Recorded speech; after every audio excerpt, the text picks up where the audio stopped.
نفوذ بکنن و از بین برن و تغذیه نشن.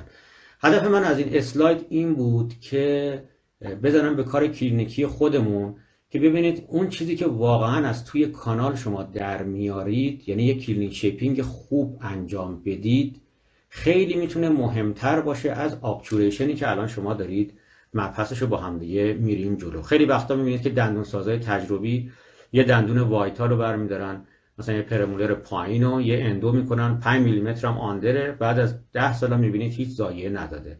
ولی مثلا من اندودونتیست میام یه دندونی که زایعه داره، همون دندون مثلا زایعه دار 5 پایین رو اندو میکنم، بعد میبینید شکستم میخورم. چرا؟ برای اینکه در واقع اون دندون ساز برداشته دندونی رو انجام داده، کلینیک شیپینگی رو برای خودش انجام داده که دندون عفونتش خیلی کمتر بوده از این دندونی که من انجام میدادم، با وجودی که من خوبم پر کردم.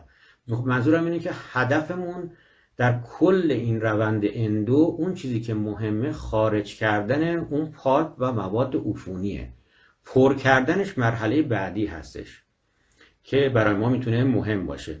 یه چیزی که تو واشنگتن استادی سال هاست که ما خوندیم، یک مطالعه تو به نام واشنگتن استادی هستش، اینه که بیشترین شکست رو ما تو ابچوریشن داریم. ولی وقتی تو ابچوریشن داریم، ابچوریشن شما در واقع نمایی از آماده سازی قبلی کانال شماست که خوب آماده سازی نکردیم. میبینیم ابچوریشنمون هم خوب نمیشه، آندر میشه، اوور میشه، آپکس رو شکوندیم یا لچ کردیم، میبینید این مشکلات پیش میاد. پس اگر وقتا مثلا میگن 50-55% ما از میزان عدم موفقیتمون به خاطر ابچوریشن بده، به خاطر اینکه آماده سازیاش از قبل هست. ولی میخوام بگم که اون چیزی که از توی کانال در میارید خیلی مهمتر از این چیزیه که دارید توی کانال میذارید، یا این موادی که الان من میخوام برای شما صحبت بکنم، یا مواد و وسایل جدیدی که همه هستش. اینا دلم میخواست این کانسپت تو ذهنتون باشه که ببینیم داریم چه کار انجام میدیم با کانال.